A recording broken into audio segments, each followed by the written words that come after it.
Will Lando's inability to capitalise on Piastri's mistakes cost him the World Championship? Were you surprised to see Piastri make so many mistakes this past weekend? I was surprised, yeah, because he's in a McLaren. That's the point, I think, and to not. I think what happened with Oscar is that because of the delays in FP1 and everything, I don't think he was quite in sync with the evolution of the track surface at Baku. You could say, well, a driver of that quality in a car that good should never be an issue, but it clearly is and was for, say, Charles Leclerc as well, and others. There were a lot of shunts there, weren't there? And Alex Albon, just hitting that apex, that was a track surface grip change thing, tyre grip thing. And,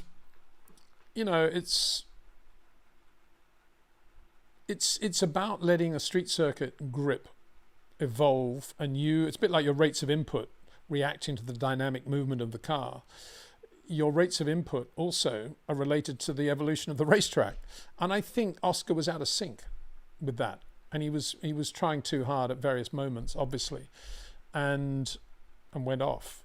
So was I surprised? I suppose one circuit so far where he's looked that bad, and it was a street circuit where he was kind of out of sync with the grip. I was surprised, but I'm prepared to write it off for once. If he does it again in Singapore, it's a different matter, of course. But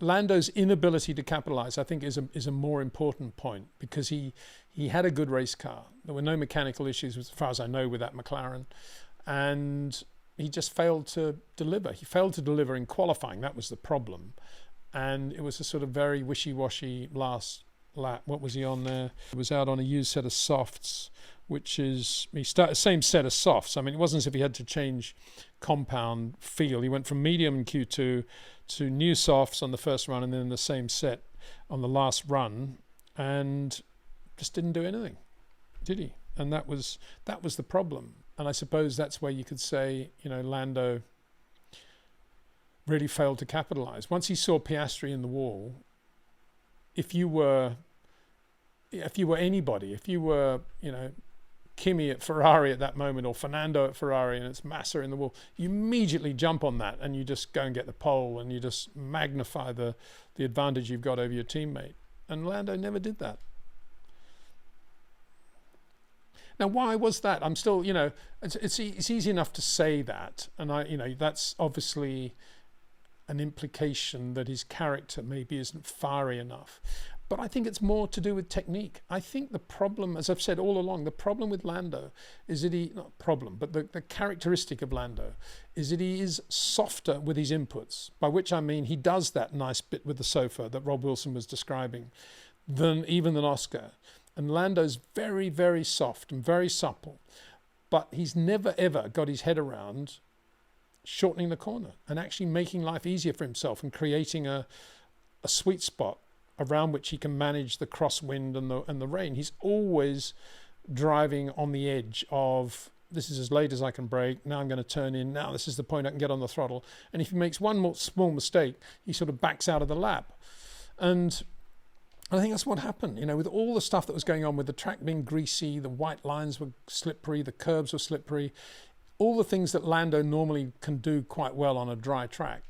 He was just psyched out by how the car was moving around. And as I say, if Max had been driving that McLaren, he would have been creating a completely different sort of corner, and he would have been dealing with the variables exactly the way he did in the Red Bull. That's my opinion. Obviously, many people would disagree and say, how can you possibly say that? But that's my opinion. The difference between them is, in those situations, with those variables, was absolutely ginormous.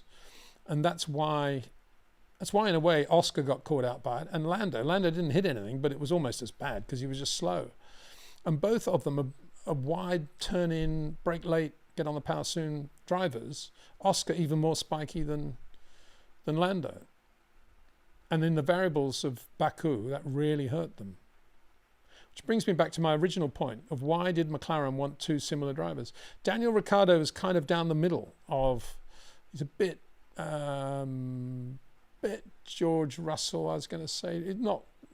He's a little bit earlier than George Russell turn in, a bit softer, I would say, than George. Not as quick on the overall lap these days, or even in the last McLaren year. But he would have been a very good counterpoint to Lando's way of driving. And I think Lando would have benefited more as a driver with Daniel in the car than with Oscar. I wasn't surprised in Leclerc crashing. He looked to be on the edge right from FP1, like he felt pressurized to be on pole based on his past performance. It was short corners but ragged. Yeah, well, if you called it before he hit the wall, good luck. I personally was shocked that he did that he made that mistake. And I have no real, apart from what you've said, he looked to be. Does Leclerc look ragged? I didn't think he looked ragged. I thought he looked like Charles Leclerc, and he had a car quite capable of being on the front row, if not on the pole, for sure. I think he could have gone out and done the max lap right at the end, but he just they're saying it was the crosswind, but that's schmaltzy, isn't it? Because everybody had a crosswind, including Max. B, if anybody can handle a crosswind, it's Max and Charles. So, please advise. And I don't know. I can't say any more than that. I was shocked, and I think Leclerc has shown more of a chink in his armour than I thought he had under pressure in those situations with all the variables in play compared with Max. And as I said in the chat with Cameron on Monday, I think that what we saw in Baku was Max taking yet another small step forward in terms of his overall ability as a racing driver, and what he had on display in Baku was not only the normal Max, it was the Max who can handle all these variables, the wet, the drizzle, the crosswind, and all the demands of Baku. Make a mistake and you hit the wall. And at the same time, I think Charles took a step backwards, which has enhanced actually the margin now. I think Max is clearly the number one driver in the world, as distinct from, say, 2 years ago when I was saying he and Charles, and back in 21, Lewis as well, were pretty much equal. But I think Max has got the edge now on both of them. And I think for different reasons, as I've said all along, Charles had a different career to Max, completely different. It's all shrouded in emotion and high tension and having to deliver under pressure time and again and living under the Ferrari stress, whereas Max has had a much calmer, more logical UK team progression with very good guys like Wheatley or Jonathan Wheatley or Paul Monahan in his ear, and those guys are just so good. And his whole race engineering team on the pit wall. I mean, they're very impressive people to listen to. Very calm. Another one from Sarosh says, I noticed that whenever Hamilton or Sainz previously goes quicker, Leclerc on board next shows him to be a bit ragged until he gets like he gets unsettled. He should be intelligent enough to understand that he is naturally talented and not allow the emotions to get better off him. Maybe someone a Prost can advise him. Yeah, every racing driver is different. I'm not sure. I mean, maybe Alain would be a good guy to talk to about that. Alain had his shortcomings as well, but yeah, he was very good under pressure, very calm. But then, he had his days when he was beaten by Ayrton, beaten by Nicky, and that's not something Leclerc would ever want. He would never want to be beaten by Lewis Hamilton at any point. So, I think it's more just that he's always had this emotional thing. And as I said in the video after the race, I'm just looking back now to remind myself, he started on softs and then they switched him to mediums for those last runs. And I'm not convinced that that was the right thing to do in those circumstances with so many variables. If you look at Lewis, who's on softs all the way, and it didn't work for him either, but for different reasons. But if you look at Max, mediums the whole way until he was obliged to run that new set of softs right at the end of Q3 for that one lap. But Max just had that same feel from the medium, whereas Leclerc was he was going from one compound to another, and he had all the variables. And for sure, the Ferrari's a more edgy car to drive than a Red Bull now, and certainly than a McLaren.